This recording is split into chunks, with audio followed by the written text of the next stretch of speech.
ये ना होता तो हम मारे जाते। सबसे पहली बात तो ये कि जो लफ्ज़ है ट्रीटी या मुआहिदा, वो क्या होता है? अगर कोई ऐसी चीज़ है जो लोगों ने आपस में शेयर करनी है और उसकी तादाद कम है और शेयरिंग की जो वॉल्यूम है वो ज़्यादा है, तो फिर हम अपना अपना हिस्सा बांटते हैं।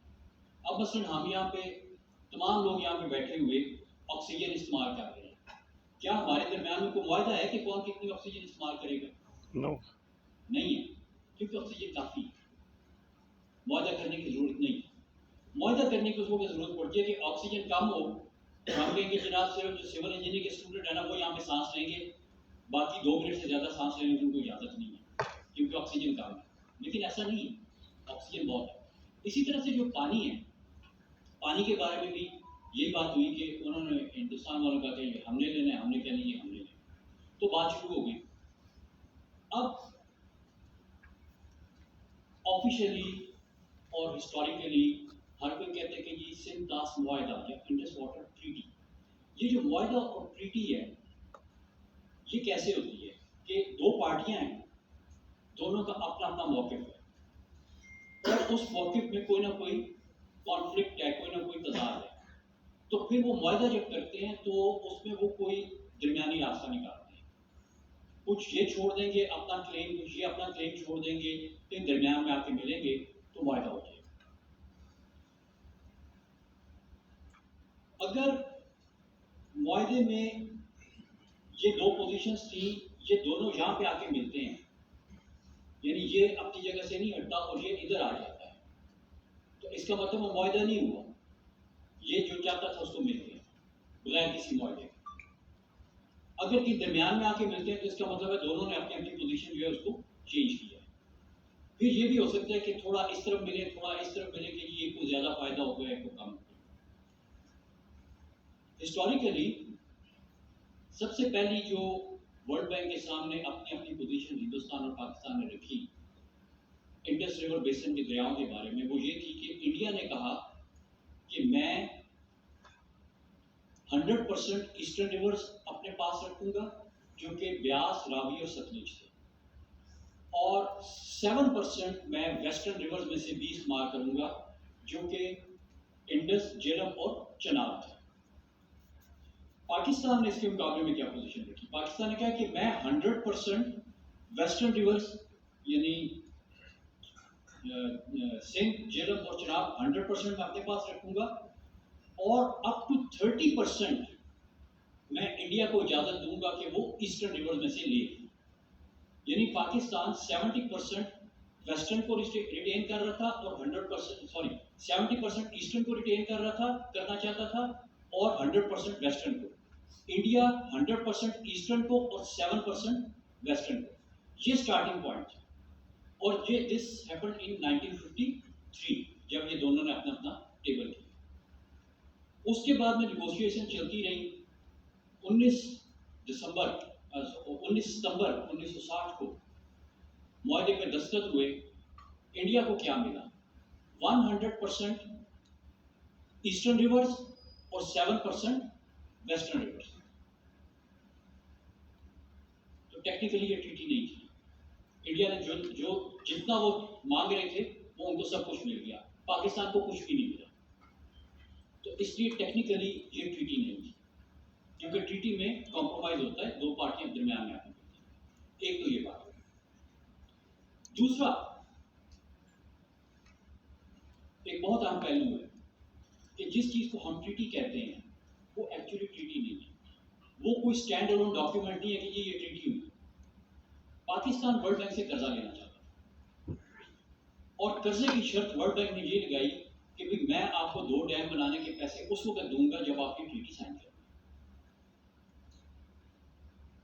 और ये जब ट्रीटी साइन हुई तो it was not a stand alone document. Treaty was an annexure to a funding agreement that was between World Bank and Pakistan. उसमें सिर्फ ये उन्होंने कहा कि आपका इंडिया से मुआहदा होगा तो आपको मिलेगा। तो बेसिकली हमने कर्जा लेने के लिए ये ट्रीटी साइन की। कि ये हमारा एनेक्सर लग जाएगा, कर्जे की रिक्वायरमेंट पूरी होगी। अभी भी हम यही कर रहे हैं ना, कर्जे की रिक्वायरमेंट होती है, वो कहते हैं ये कर दो ये कर दो ये कर दो, हम कर देते हैं। लेकिन ये जो रिक्वायरमेंट हमने पूरी की ट्रीटी साइन करने की, ये बड़ी मतलब है कि एक बहुत हमारा जो है वो डार्क मैं कहता हूँ माइलस्टोन है इन आवर हिस्ट्री। जब 1953 के बाद नेगोशिएशन शुरू हुए तो उसमें क्या हुआ? उसमें ये हुआ कि एक मीटिंग कराची में हुई, एक मीटिंग दिल्ली में हुई, एक मीटिंग वॉशिंगटन डीसी में हुई। तीनों मीटिंग्स में दोनों पार्टियां अपनी जगह से बिल्कुल भी नहीं हिली, हम भी नहीं हिले, वो लोग भी नहीं। तो उस पे आके, क्योंकि वर्ल्ड बैंक जो है वो ब्रोकर बना हुआ था ट्रीटी करवाने के लिए, तो वर्ल्ड बैंक का एक जनरल व्हीलर था जो वर्ल्ड बैंक के लिए काम करता था। He was an x retired general from US army core of engineers. तो उसने फिर प्लान दिया, उसने कहा कि ये मुल्क आपस में कोई चीज़ डिसाइड नहीं कर सकते, इनका फैसला हम करेंगे। उसने जो मुल्कों का नक्शा था उसके ऊपर उसने लाइन लगाई, उसने कहा कि बॉर्डर से इस तरफ के दरिया इंडिया के, इस तरफ पाकिस्तान के। उसका जो फॉर्मूला था बेसिकली वो क्या कह रहा था कि इंडिया 100% ईस्टर्न रिवर ले ले और पाकिस्तान 100% वेस्टर्न रिवर ले ले। जैसे उसने ये फार्मूला दिया 1954 में, तो इंडिया ने फौरन ये फार्मूला एक्सेप्ट कर लिया। इंडिया ने कहा बस ठीक है, हमें वेस्टर्न में से कुछ नहीं चाहिए, हमें ईस्टर्न 100% मिल रहे हैं, काफी है। पाकिस्तान ने ऑब्जेक्ट किया। पाकिस्तान ने कहा कि नहीं, हमने आपको 100% ईस्टर्न नहीं देने, ईस्टर्न के ऊपर हमारा पूरा पंजाब जो है उसकी वो इरिगेशन हो रही है, तो हम इस तरह से नहीं कर सकते। हम आपको 100% नहीं, मे बी 30% या 40% दे दें, 50% दे दें, लेकिन हम आपको 100% नहीं दे सकते। यहाँ से नेगोशिएशन आगे चली। लेकिन वो क्या बात हुई बिटवीन 1954 एंड 1960 कि जब ट्रीटी साइन होती है तो इंडिया ने जो कहा था कि मैं 7% वेस्टर्न नहीं लूंगा, उसको वो भी मिल गया। और उसके अलावा कुछ चीजें जो इंडिया ने नहीं मांगी थी, इंडिया ने फिर वो भी ली। वो उन्होंने क्या क्या चीजें ली? उन्होंने कहा कि ये जो हमारे गंदे नाले इंडिया से फ्लो करके बॉर्डर पार करके पाकिस्तान में आते हैं, ये गंदे नाले चलते रहेंगे। दरिया तो बंद हो जाएंगे लेकिन गंदे नाले चलते रहेंगे और पाकिस्तान इनका पानी नहीं रोकेगा। अगर रोकना है तो बेशक रोकें, लेकिन उसको रोकने के बाद जो बैक वाटर कर्व बनता है उसका, वो इंडिया के बॉर्डर को क्रॉस नहीं करेगा। ये भी ट्रीटी में उनको मिल गया। फिर उन्होंने कहा कि जो रावी और सतलुज हैं जो कि पाकिस्तान में आते हैं, उन्होंने कहा कि ये इनके तो बेड खाली हो जाएंगे, तो खाली दरिया के बेड का तो कोई कारण नहीं है, तो इसमें भी हम जो अपना इंडस्ट्रियल एफ्लुएंट, एग्रीकल्चर एफ्लुएंट और जितना भी वेस्ट वाटर है वो हम इधर डिस्पोज करेंगे और पाकिस्तान उसको नहीं रोकेगा। ये भी ट्रीटी में साइन हो गया। ये सब कुछ क्यों हुआ, कैसे हुआ, इसकी क्या जरूरत थी? इंडिया तो 1954 में माना हुआ था कि उसको वेस्टर्न में से कुछ भी नहीं चाहिए। उसके बाद क्या है कि इस वक्त जो हिंदुस्तान और पाकिस्तान के झगड़े होते हैं, कभी बगरयार का आपने नाम सुना होगा, कभी किशन गंगा का नाम सुना होगा, कभी ये तो कभी वो, और फिर बैन अवी अदालत में मुकदमे जाते हैं और हम हमेशा मुकदमा हार के वापस आ जाते हैं। ये जितने भी इनके झगड़े चल रहे हैं ये वेस्टर्न रिवर्स के। अगर इंडिया को 7% वेस्टर्न रिवर्स ना मिले होते, उसके ऊपर किसी किस्म का स्ट्रक्चर बनाने की इजाजत ना मिली होती, जो 1954 के फॉर्मूले में इंडिया ने एक्सेप्ट किया था कि हम ये नहीं लेंगे, तो ये सारे झगड़े भी ना होते। वेस्टर्न रिवर्स 100% पाकिस्तान के पास आए होते। तो फिर क्या हुआ कि वो इंडिया को मिल गए, और अब तमाम जो इंडिया पाकिस्तान का झगड़ा है वो वेस्टर्न रिवर्स के उस 7% के ऊपर है जो हम इंडिया को ट्रीटी में दे चुके हैं। और जब भी हमारा कोई मुकदमा इंटरनेशनल कोर्ट में जाता है, मुताले पाकिस्तान के हिसाब से अगर आप इंडस वाटर ट्रीटी पढ़ें तो हमें हर मुकदमा जीतना चाहिए, लेकिन जो एक्चुअल ट्रीटी लिखी हुई है और उसकी वो क्लॉज के मुताले पाकिस्तान में नहीं लिखी गई, उन वो इंडिया के पास तो हैं, वो कागजों में तो हैं, कोर्ट ने तो वो भी चीजें देखनी है, कोर्ट ने तो मुताले पाकिस्तान नहीं पढ़ना, वो तो इंटरनेशनल कोर्ट है। तो इसलिए हम हर मुकदमा हार जाते हैं क्योंकि हमने इंडिया को अलाउ किया कि वो एक्चुअली 7% ऑफ वेस्टर्न रिवर्स को डाइवर्ट करके इंडिया में लेके जा सकते हैं, जहां तक ट्रीटी की प्रोविजन। और अगर आपको याद हो तो 1-2 साल पहले प्राइम मिनिस्टर मोदी ने एक बात की थी, उसने कहा था कि हम पाकिस्तान को पानी का एक कतरा भी नहीं देंगे, हमारा पानी पाकिस्तान इस्तेमाल कर रहा है। वो उस 7% की बात कर रहा था जो इंडिया कहता है कि हमारा पानी है और पाकिस्तान इस्तेमाल कर रहा है। क्योंकि जो आपकी माउंटेन्स हैं, अब आप सब इंजीनियर्स हैं, आपको पता है कि हाउ डिफिकल्ट माउंटेन्स के बीच में कंस्ट्रक्शन करना, टनल्स बनाना, कैनाल्स बनाना, टोपोग्राफी, स्लोप्स, माउंटेन्स, कटिंग, ये वो, it's not it's a difficult thing one, and it is very expensive. कि अगर वो 7% के लिए किसी तरीके से पैसा लगा के इंफ्रास्ट्रक्चर बना के वो 7% पानी ले भी आते हैं, तो जो कॉस्ट है माउंटेन्स के अक्रॉस वाटर इंफ्रास्ट्रक्चर को गुजारने की, वो इतनी ज़्यादा है कि वो 7% को जस्टिफाई नहीं करते। तो इसलिए ऑलरेडी आपकी जो माउंटेन्स है वो इतनी डिफिकल्ट है कि उनमें से 7% पानी डाइवर्ट नहीं हो सकता अभी तक की भी टेक्नोलॉजी से। अगर हो भी सकता है तो इट इज़ सो एक्सपेंसिव कि वो उनको उसका फ़ायदा कोई नहीं। और ऑलरेडी जितना वो पानी ले चुके हैं वो उनकी ज़रूरत से ज़्यादा है। बेसिकली ये थी इंडस वाटर ट्रीटी, और ये इंडस बेसिन के बीच में होनी थी।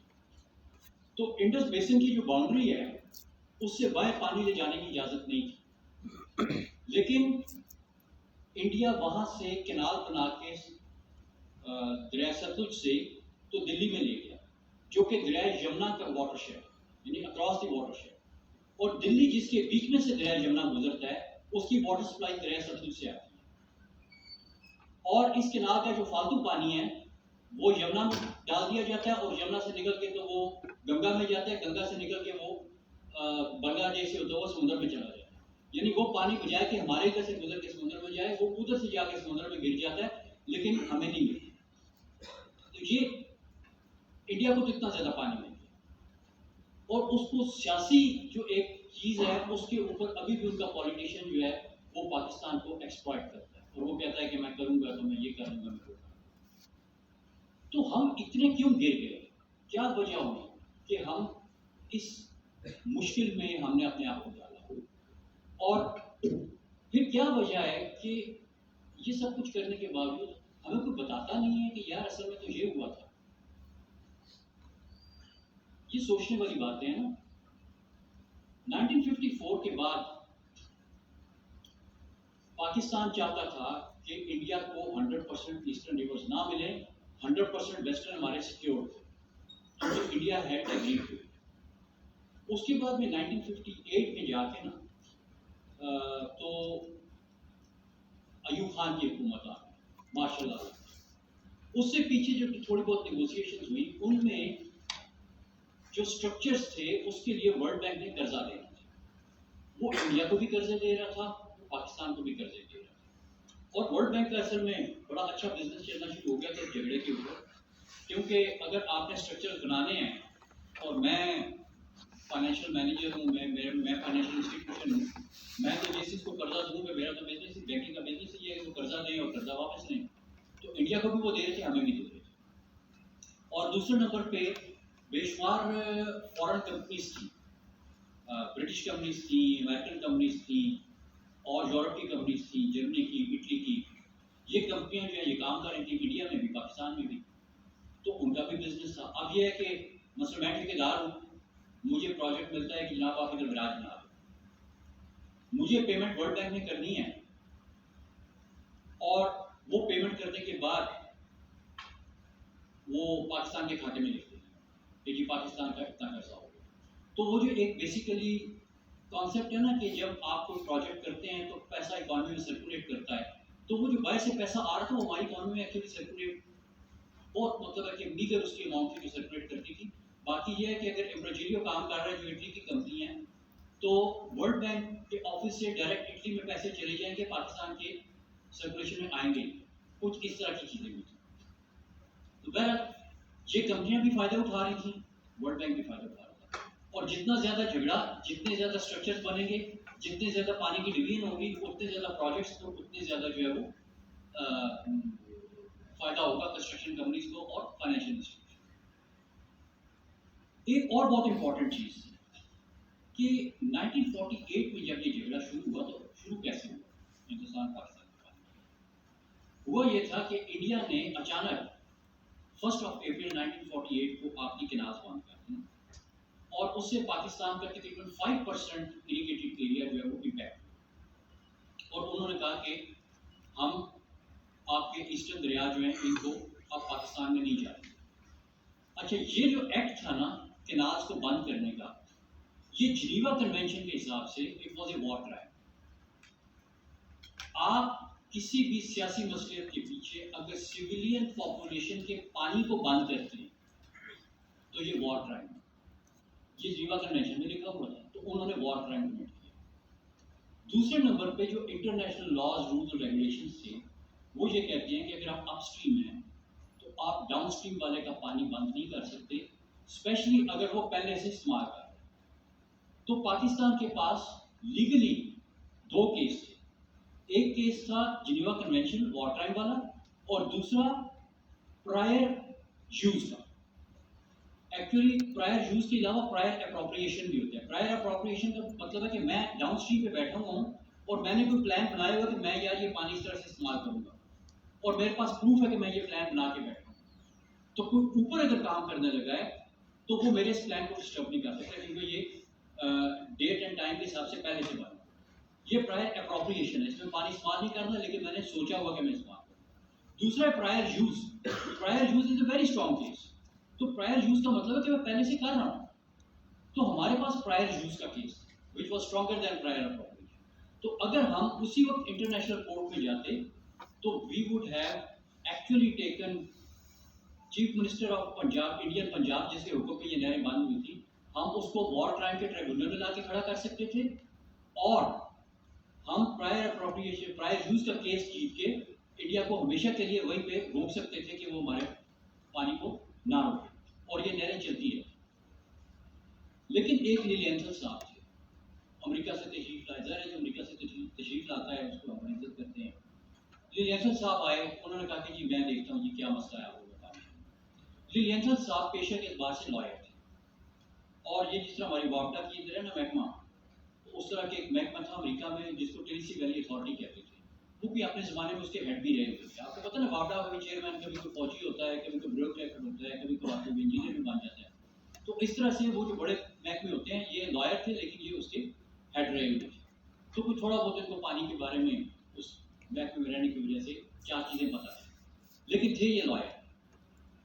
इन्होंने कहा कि जिस तरह से मल्टीपर्पज़ डैम्स और कैनाल्स बना के हमने अमेरिका में टेनेसी वैली अथॉरिटी में काम किया हुआ है, हम इंडस रिवर को भी टेनेसी वैली अथॉरिटी के हिसाब से मॉडल करते हैं, और पाकिस्तान को रोकना है कि पाकिस्तान इंटरनेशनल कोर्ट में ना जाए। उन्होंने 1951 में एक मजमून लिखा था जिसमें उन्होंने लिखा कि अगर पाकिस्तान इंटरनेशनल कोर्ट में चला गया तो पाकिस्तान अपना केस जीत जाएगा, इसलिए पाकिस्तान को वहां नहीं जाना।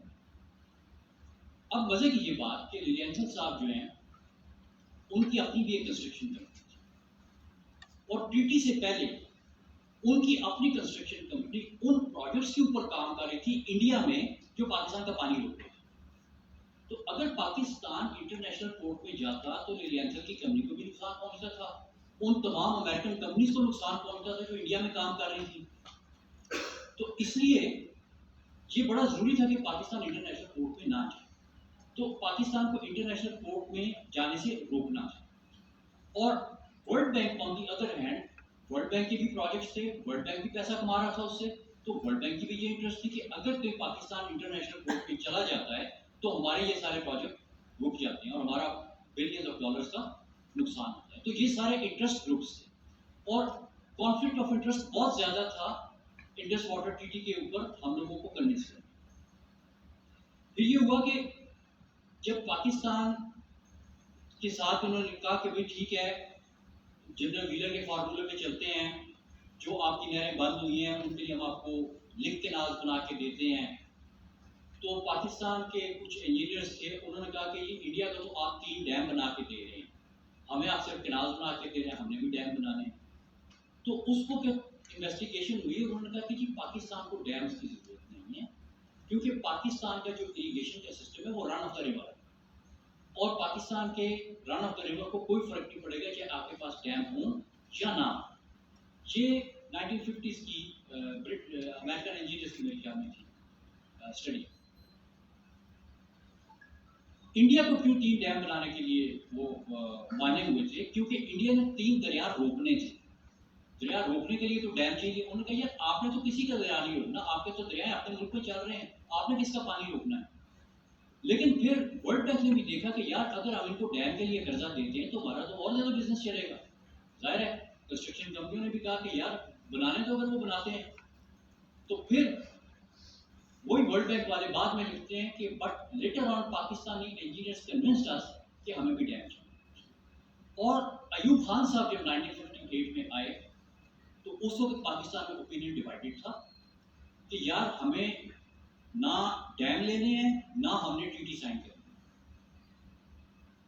इंडिया इवन अगर आपका पानी रोक भी लेता है और आप ट्रीटी साइन नहीं करते तो ये act will go as a violation of international law.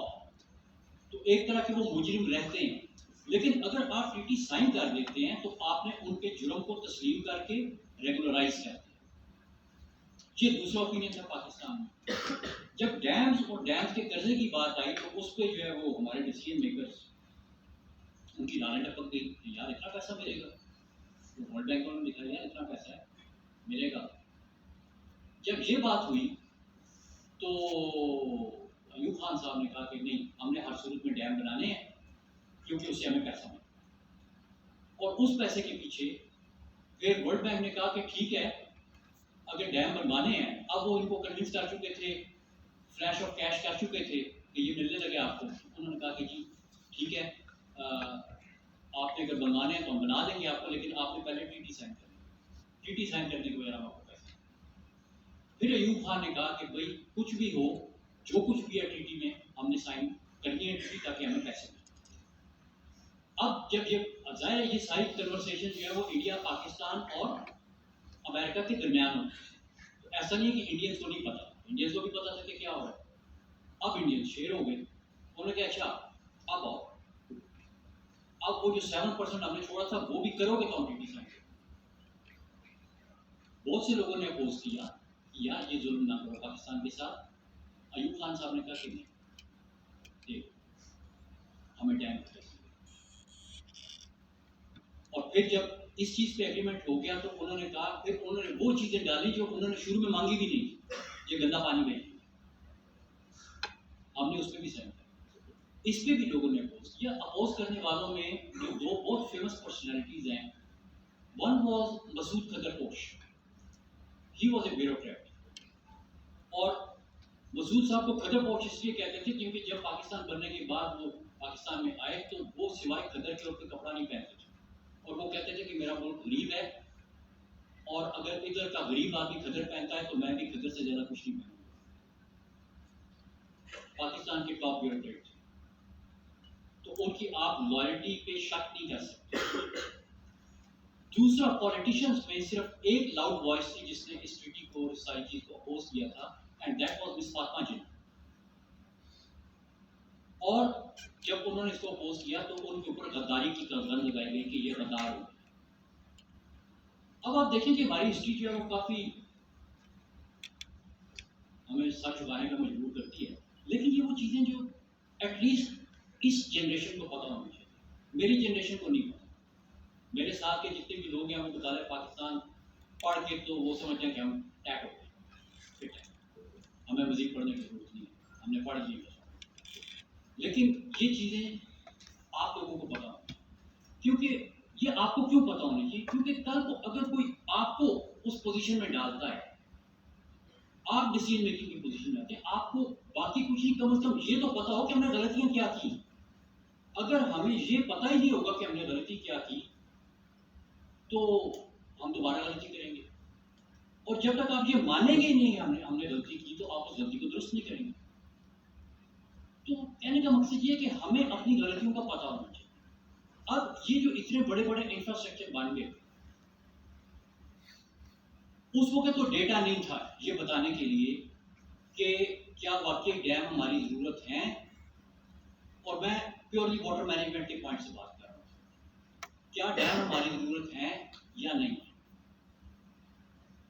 Tarbela का आप डेटा उठाएं वापडा की वेबसाइट से कि हर महीने कितना इन हुआ है, कितना आउट हुआ है। मंथली डेटा वापडा की वेबसाइट पे पड़ा हुआ है। 1975 में तरबेला के ऑपरेशन शुरू हुए थे। 1975 से लेके तो 2010 तक का आप डेटा उठाएं। 2010 के बाद का ना उठाएं, क्योंकि उसमें तरबेला में बहुत ज़्यादा सिल्टिंग हो चुकी है। तकरीबन 35% सिल्टिंग 2010 तक हो गई थी। इसलिए आप उस टाइम का डेटा उठाएं जिस टाइम पे Tarbela was performing the best. और उस बेस्ट टाइम पे हम देखते हैं कि तरबेला ने कितना पानी हमें एडिशनल दिया इरिगेशन में। दो बहुत इंपॉर्टेंट चीजें। तरबेला बनने से पहले अटक से जितना पानी तरबेला में एंटर होता था और तौसा के मकाम से जो पानी निकलता था, उसका रिकॉर्ड है हमारे पास फ्रॉम 1940 ऑनवर्ड्स। जितना पानी गर्मियों में एंटर होता था उससे कम पानी तौसा पे निकलता था। इसका मतलब था कि river was a losing stream in summers, यानी जितना पानी एंटर हुआ ऊपर से उससे कम बाहर निकला। इसका मतलब है कि दरमियान में कुछ पानी जो है वो दाएं हो गया और उसमें mostly it was going underground, जो आपका रिवराइन एक्विफर है उसको रिचार्ज करता है। सर्दियों में हिसाब उलट हो जाता था, जितना पानी ऊपर से आता था उससे 4 mf पानी फालतू नीचे से निकलता था। और ये वो पानी था जो गर्मियों में मानसून में एब्जॉर्ब हो गया था और फिर वो दरिया में बतदरीज एंटर होता रहता था, जिसको हम हाइड्रोलॉजिकल टर्म्स में बेस फ्लो कहते हैं। तो वो बेस फ्लो का पानी था। तो बेसिकली सर्दियों में आपका जो इंडस रिवर है it used to be a gaining stream और in summers it would become a losing stream. लेकिन समर में पानी इतना ज्यादा होता है कि वो 3-4 mf लूज करने से फर्क कोई नहीं पड़ता, लेकिन सर्दियों में 3-4 mf गेन करने से बहुत फर्क पड़ता है। तरबेला बनने के बाद सर्दियों में आपकी जो इंडस था it became a losing stream. जहां पे 4 mf पानी ये गेन करता था, वहां पे इसने 2 mf लूज करना शुरू किया। सॉरी, ये 2 ही गेन करता था, फिर इसने 2 लूज करना शुरू किया। नेट डिफरेंस जो है वो 4 का है। आपका डैम कितना पानी सर्दियों में छोड़ता है, अब ये आपको वापडा के डेटा से पता चलेगा। आपका जो डेटा है, अगर आप उसको मार्च से शुरू करें, क्योंकि मार्च से मैं इसलिए शुरू करूं क्योंकि मार्च में समर आती है और रिवर में पानी आना शुरू होता है। सबसे पहले स्नोमेल्ट का आता है, फिर स्नोमेल्ट खत्म होता है तो ग्लेशियर मेल्ट का आता है, फिर ग्लेशियर मेल्ट के बीच में मानसून का शामिल हो जाता है, फिर सितंबर में ग्लेशियर मेल्ट, मानसून, स्नोमेल्ट सब कुछ खत्म हो जाता है और फिर जो पानी रिवर में आता है वो बेस फ्लो का होता है और वो बेस फ्लो आपका दिसंबर तक चलता है। फिर जनवरी फरवरी में आपकी विंटर रेंज होती हैं और मार्च में फिर से स्नोफॉल, स्नोमेल्ट का पानी आ जाता है। तो ये आपका साइकिल। इस साइकिल में तरबेला डैम आप डेटा में देखेंगे कि मार्च से लेके जून तक तकरीबन 1.9 मिलियन एकड़ फीट पानी रोकता है। यानी ये वो समर फ्लो है जो मानसून से पहले का है। इसमें से ऑलमोस्ट 2 mf तरबेला रोक लेता है और वो 2 mf नीचे नहीं आता। ऑब्वियसली उसने रोक लिया। जब वो 2 mf नीचे नहीं आता तो ये कौन सा टाइम है? ये वो टाइम है जिस वक्त आपकी फसलें लगनी है सिंध में, क्योंकि सिंध में गर्मियां जो है वो 1 महीना पहले आ जाती है। तो सिंध में उस वक्त दरिया का फ्लो कम होता है और ये पानी आना बहुत जरूरी होता है ताकि सिंध में समर क्रॉप लगाई जा सके। पंजाब में 1 महीना बाद फसलें लगती हैं, तो पंजाब को जरूरत नहीं है, सिंध को जरूरत है। लेकिन इस टाइम पे तरबेला डैम 2 mf पानी रोक लेता है। और आप किसी भी साल की खबरें उठा के देखें, अप्रैल और मई की, तो उसमें सिंध और पंजाब का झगड़ा हो रहा होता है। सिंध कह रहा होता है कि पंजाब ने पानी रोक लिया और पंजाब कहते हैं मैंने नहीं। फिर 91 अकॉर्ड की बातें हो रही होती हैं, चीफ मिनिस्टर की स्टेटमेंट आ रही होती है, इरिगेशन मिनिस्टर की स्टेटमेंट आ रही होती है, हर साल होता है। लेकिन वो 2 mf से ज्यादा का झगड़ा नहीं होता और ये वही 2 mf है तरबेला ऊपर होता है। तो बेसिकली तरबेला डैम आपका गर्मियों में आपको 2 mf पानी का नुकसान देता है, फायदा नहीं देता। हाँ, जब सर्दियां आती हैं तो सर्दियों में डैम पानी देता है। सर्दियों में Tarbela dam 6.7 million acre feet पानी रिलीज करता है, और वो रबी की जो फसलें हैं, सर्दियों की फसलें, उनके लिए हम कहते हैं कि वो तरबेला की कंट्रीब्यूशन। अब पहली चीज तो ये कि जब ऊपर से पानी चलता है और उसने नीचे आना है तो उसकी एफिशिएंसी जो है वो 100% नहीं होती। ये नहीं कि उसने 6 mf पानी छोड़ा है तो 6 mf खेत में पहुंच गया। आपका 30% पानी रिवर बेड में डिसिपेट होता है, 30% पानी आपके कैनाल लॉसेज हैं और 30% आपके वाटर कोर्स के लॉस हैं। Now multiply 0.7 multiply by 0.7 multiply by 0.7, ये 3 एफिशिएंसी फैक्टर्स हैं जिसके बाद पानी खेत में पहुंचता है। तो ये तकरीबन 1/3 पानी जो है वो आपके खेत में पहुंचता है। तो बेसिकली तरबेला की जो कंट्रीब्यूशन फार्म गेट के ऊपर है वो 2 mf से ज्यादा की नहीं है। तो जितना उसने गर्मियों में मतलब 2 mf को उसने गर्मियों में नुकसान किया, 2 mf उसने सर्दियों में ऐड कर दिया। लेकिन एट द सेम टाइम आपके जो रिवर ने 2 mf पानी बेस फ्लो का लेके आना था वो खत्म हो गया। तो आपने एक्चुअली दरिया सिंध में जो फ्लो है तरबेला की वजह से वो फ्लो कम हो गया और उस फ्लो की जगह उसने 2 mf भेज दिया। तो actually there is a net loss of 2 mf, क्योंकि टोटल उधर से 4 mf आना था, इधर से 2 गया, सर्दियों में भी गर्मियों में भी 2 जाया हुआ। तो अगर देखा जाए तो तरबेला आपके इरिगेशन को नुकसान पहुंचाता है। और ये वापडा का डेटा है, ये मेरा डेटा नहीं है। आप खुद इस वापडा की वेबसाइट पे जाएं, ये डेटा अवेलेबल है, इसको खुद एनालाइज करके देखिए। तो इस डेटे को एनालाइज करने के बाद आपको ये पता चलता है कि जो अमेरिकन इंजीनियर्स हैं दे वर राइट, उन्होंने ठीक कहा था कि आपको इरिगेशन के लिए डैम्स की जरूरत नहीं है। लेकिन एक मात्रा यही चल रहा है कि यार अगर ये डैम ना होते तो हम तो मर जाते, हमारी इरिगेशन नहीं हो सकती। आपकी इरिगेशन रहा है। अगर आप अपना इरिगेशन का मैप उठा के देखें 1966 का और अभी का, तो आपका इरिगेशन सिस्टम 1966 तक बगैर किसी डैम के चल रहा था, और अब भी उतना ही इरिगेशन सिस्टम है आपका, 1 और 2% से ज़्यादा उसमें एडिशन नहीं हुई, और अब भी ये डैम के बगैर बेहतर चल सकता है। इसमें सिर्फ ये नहीं है कि पानी की कमी होती है, इसमें साथ हमारी जो फेडरेटिंग यूनिट्स हैं उनमें भी लड़ाई होती है, which is not good for national harmony, national unity, safety and security of this country. तो आपके बहुत सारे नुकसान हैं। फिर आपका जो इंडस डेल्टा है, इंडस डेल्टा जो है वो इरोड हो रहा है। और अगर कोई डाउन साउथ का आपके से बंदा बैठा हुआ है तो उसको पता होगा, जिसने ठट्टा बदीन और इन डिस्ट्रिक्ट्स में टाइम गुजारा हुआ है, उसको पता होगा कि वहाँ पे जो डेल्टा की इरोजन है वो कितनी शदीद है। Per day we are losing about 96 acres of land जो समुद्र खा रहे हैं, 96 एकर्स पर डे। और ये डेटा है मेरे पास सिंस 1953। उससे पहले जो इरोजन हुई है उसका मैं कुछ नहीं कह सकता, लेकिन ये एवरेज है 1983 to today 96 acres per day. या तो हाई टाइड के अंदर आ जाता है, और जिस जगह पे एकदम हाई टाइड आ जाए ना वो जगह फिर से लाइन हो जाती है, उधर आप कुछ नहीं कर सकते। तो या वो हाई टाइड में आ जाता है या कंप्लीटली हो जाता है। तो 96 एकर्स पर डे भी आता है। अगर आप सिर्फ इस एरिया की कीमत लगाएं ना, ये डेल्टा की बाय द वे जमीन थी जो एग्रीकल्चर के हिसाब से बेस्ट जमीन होती है, जिसपे चावल लगते हैं। आपके पूरे डेल्टा में चावल लगते थे। आप में से जो लोग एग्रीकल्चर फैमिली से बैकग्राउंड से ताल्लुक रखते हैं उनको पता होगा कि जिस जमीन पे चावल लगता है वो एग्रीकल्चर प्रोडक्शन के बाद से सबसे महंगी जमीन है। आजकल तकरीबन 1 करोड़ का एकड़ आप 96 करोड़ पर डे यूज कर रहे हैं।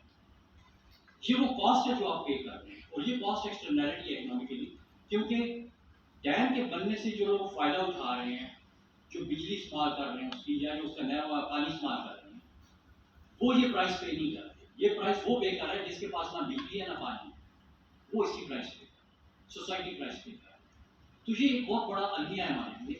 और क्योंकि अभी तक हम वर्ल्ड बैंक से कर्जे ले रहे हैं, अभी भी हम उन्हीं के IMF के प्रोग्राम्स के ऊपर चल रहे हैं, तो इसलिए आज भी हम पॉलिटिकली ओपनली किसी भी फोरम के ऊपर ये बात नहीं कह सकते कि ये हमारे डेवलपमेंट मॉडल जो हैं इन्होंने हमें नुकसान किया। ऑल्दो कि वर्ल्ड बैंक के अपने डॉक्यूमेंट्स इस चीज़ का एतराफ़ करते हैं कि गलतियाँ हुई हैं, गलत प्रोजेक्ट्स में, लेकिन हम मानने के लिए तैयार नहीं कि वर्ल्ड बैंक ने गलती की। वर्ल्ड बैंक कह रहा है मैंने गलती की है, हम कहते हैं नहीं मेरी बात तुमने नहीं की, आप तो बड़े हैं, आप तो बिल्कुल ठीक है। तो बेसिकली आपको जो पानी की स्टोरेज की बात करते हैं उस पर मैं थोड़ी सी बात करूंगा और then I will open the house for question answers. आपको अभी भी जो डैम बनाने की बात हो रही है उसमें सबसे बड़ा जो आर्गुमेंट है मुझे है कि हमारे पास स्टोरेज हो। आपने आर्गुमेंट सुने होंगे कि जी हमारे पास सिर्फ 30 दिन की स्टोरेज है और अगर हम एक और डैम बनाएंगे बड़ा लार्ज डैम तो हमारी ये स्टोरेज 30 दिन से 35 दिन तक चली जाएगी, 40 दिन तक चली जाएगी। हमने इसको 50 से 60 दिन तक लेके जा रहे हैं, इससे हमें 3 या 4 लार्ज डैम बनाना है। मेरा पहला क्वेश्चन ये होता है कि अगर आप कहते हैं कि हमारे पास 30 दिन की स्टोरेज है तो मुझे बताएं 31वें दिन पे क्या होता है। वो 31वां दिन कब आता है? कभी खबरें आई हो अखबार में या 31वां दिन आ गया, 30 दिन की स्टोरेज खत्म हो गई, तो हमें पता ही नहीं कि 31वां दिन कब आता है क्योंकि चीज़ें चलती रहती हैं, फर्क कोई नहीं पड़ता। दूसरी चीज़, आपका एक जो लार्ज डैम है वो 5 से 6 मिलियन लीटर को पानी स्टोर करता है और उसकी कॉस्ट कितनी है? कम से कम भी 25 to 30 बिलियन डॉलर्स। अभी वो कह रहे हैं ये लेबर भाषा जो है ये 14 बिलियन में बनेगा, ये कम से कम भी 30 में बनेगा। इस पर मैंने एक आर्टिकल लिया कि कैसे 30 में। नीलम जैन उन्होंने कहा था 1 बिलियन डॉलर में बनेगा, 6 बिलियन में बना है। जब इसका कर्जा वापस करेंगे तो कॉस्ट 10 बिलियन में पहुंच जाएगी और टेल रेस्टोरेंट बैठ लिया और बंद पड़ा हुआ। इस साल कोई प्रोडक्शन नहीं मिलेगी। तरबेला की 5th टनल अभी परसों की खबर है कि उसको 33 मंथ्स के लिए बंद कर दिया गया है क्योंकि वो खराब हो गई, अभी नहीं बनी। पिछली गवर्नमेंट में उसका इफ्तिताह हुआ था, बड़ी तालियां बनी, 5th टनल बैठ गई है। 33 मंथ्स के लिए तो ऑफिशियल बंद हुई है, अगले कितने साल के लिए बंद रहती है we don't know. Moman dam आपका बन रहा था, उसका कॉफर डैम टूट गया, मिलियंस ऑफ डॉलर्स का नुकसान हो गया, कोई पूछने वाला नहीं। एक तो हमें डैम बनाना नहीं आता, एक तो हमें कर्जा लेना पड़ता है, ऊपर से जिनको हम बनाने के लिए बुलाते हैं उनको बनाना नहीं आता। आपका शादीकोट डैम था बलूचिस्तान में, 2005 में वो टूट गया। 400 मछेरों का गांव था, 400 मछेरे जो है वो समुद्र में बह गए। एक्चुअली सिर्फ मछेरे नहीं थे, फैमिलीज थी। 400 लाइव्स वर लॉस्ट, कोई मसला नहीं है। बलूचिस्तान में मुशर्रफ साहब के ज़माने में बहुत सारे स्मॉल डैम बन गए, हो गए 20 of them gave away, actually more than 20, just अभी हालिया फ्लड्स में। और जो ब्रेक नहीं हुए उनमें से अक्सर जो मट्टी से भाग गए। तो ये हमें कौन एडवाइस कर रहा है? ये हमारे किधर से एक्सपर्ट्स आ रहे हैं और हमारे ऊपर कर्जे पे कर्जा चढ़ता जा रहा है। और ये जितने हम इंफ्रास्ट्रक्चर बना रहे हैं ये सारे सिवाय इसके कि हम लोगों को ठेके के पैसे दे के अपने ऊपर कर्जा चढ़ा के बैठ जाते हैं, हमसे फायदा तो कोई नहीं उठाना, कर्जा चढ़ता जा रहा है। ये सारी चीजें सोचने वाली। अब जो स्टोरेज की मैंने बात की थी, थोड़ा सा डिटेल हो गया उससे बात करने के, स्टोरेज की मैंने बात की थी कि आपका एक लार्ज डैम जो है वो 5 से 6 एमएफ पानी जो है उसको स्टोर करने की स्लाइड, और उसके बाद वो सेटअप हो जाता है। तरबेला 50% सेटअप हो गया हुआ है ऑलमोस्ट। आपका जो मंजिला है वो पहले 40 साल में सेटअप हो गया, उसकी दीवारें ऊंची करनी पड़ी। अब दूसरी दफा सेटअप होगा, किधर लेके जाएंगे? दीवारों को सामान तक तो नहीं आप लेके जा सकते। अब क्या है, तरबेला की दीवारें ऊंची करनी। तो हमें पता है कि 30, 40, 50 साल से ज्यादा इंफ्रास्ट्रक्चर की लाइफ कोई नहीं है, फिर सेटअप हो जाते हैं और फिर भी हम कहते हैं कि यार हमें ये बनाने, और फिर हम कहते हैं कि हमारी स्टोरेज कम हो गई। आप कहते हैं वो देवर भाषा इसलिए बना रहे हैं कि तरबेला की स्टोरेज खत्म हो गई तो हम ये बना। पहली बात तो ये है कि उसके ऊपर बहुत सारे टेक्निकल क्वेश्चन है, साइस्मिक जोन में आता है, टेक्टोनिक प्लेट्स के जंक्शन के ऊपर वो डैम बन रहा है, वो सारी चीजें सेट असाइड। उस पर जो सिल्ट रोड आएगा वो कितने ऐसे में जो वो सेटअप हो जाएगा, अगेन उसकी भी लिमिटेड लाइफ है। तो इन सारी चीजों के बावजूद हम ऐसा क्यों कर रहे हैं? हमारे पास स्टोरेज है और वो स्टोरेज कहाँ पे है? वो आपके दरिया के नीचे, राइट अंडर द रिवर। अगर आप अपने प्लेन्स में से किसी भी दरिया के पास जाए, सतलुज पे, रावी पे, सिंध पे, झेलम पे, चिनाब पे, आप दरिया के करीब जाएंगे तो आपके पाँव के नीचे रेत की मिट्टी। अगर यहाँ पे मैं रेत डाल दूं उस रेत के बीच में एक नाली बनाऊं, इधर से मैं पानी छोड़ूं, पानी पर पहुंचेगा? नहीं जाएगा, रेत जगह हो जाएगी। मिट्टी की नाली बनाऊं तो शायद पहुंच जाए, रेत की नाली उसमें नहीं पहुंचेगा। लेकिन अगर मैं उसमें पानी डालता जाऊं, हत्ता कि रेत पूरी की पूरी नीचे पानी से भर जाए, उसके बाद वो नाली चलनी शुरू हो। ऐसा ही है ना? जो आपके दरिया हैं वो रेत के ऊपर है, और उसमें पानी क्यों चल रहा है? क्योंकि उस रेत में पानी भरा हुआ, और वो आज नहीं भरा, मिलियंस ऑफ ईयर्स, इंडस तो बहुत पुराना है। दरिया गुजरता है, उस रेत में पानी भर गया है, वो पानी भरता है तो उसके ऊपर भी दरिया चलता है। और जब दरिया नहीं चल रहा होता, आप रेत को थोड़ा सा खोदे, नीचे से पानी निकला। ये काफी आप लोगों में से गाँव शाँव के जो लोग हैं उन्होंने इस जगह करके देखा, नीचे से पानी निकला। अब ये जो आपके दरियाओं का एवरेज बेड है ना, ये तकरीबन 6.3 किलोमीटर, कहीं पे ये 2 किलोमीटर है, कहीं पे 50 किलोमीटर भी हो जाता है, लेकिन एवरेज ये जो रेत का बेड है आपका, ये 6.3 किलोमीटर। और जो आपके प्लेन्स में दरिया चलते हैं, they are 3,500 kilometre long.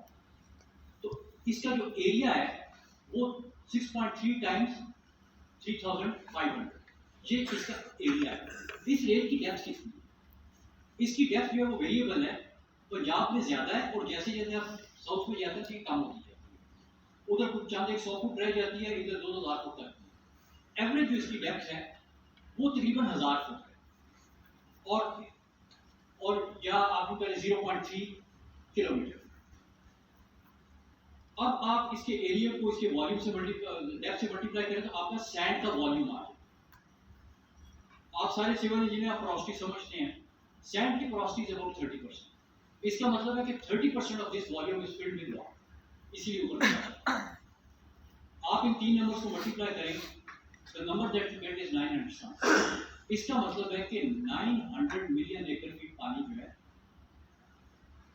Actually not 900 और 2000 जो आपका पानी है वो इसके बीच में स्टोरेज में पड़ा हुआ, इस सैंड के बीच में भरा हुआ इस वक्त एज स्पीक। और उसमें से आप निकाल कितना सकते हैं? आपने एक चीज पढ़ी हुई, ड्रेनेबल पोरोसिटी या स्पेसिफिक हीट। स्पेसिफिक हीट का मतलब है कि जब water that you can drain out of A porosity, जब आप कुआं लगाते हैं तो उसमें से जब आप पानी निकालते हैं तो रेत खुश्क नहीं हो जाती, रेत गीली रहती। तो जितना पानी निकाल सकते हैं वो ड्रेनेबल पोरोसिटी है, which is about 50% of the total porosity. तो तकरीबन 15% of this volume of sand is the water that you can extract from it. और ये आप इन तीन नंबर्स को मल्टीप्लाई करके 0.15 से मल्टीप्लाई करें तो आपके पास 900 की फिगर अप्रॉक्सीमेट।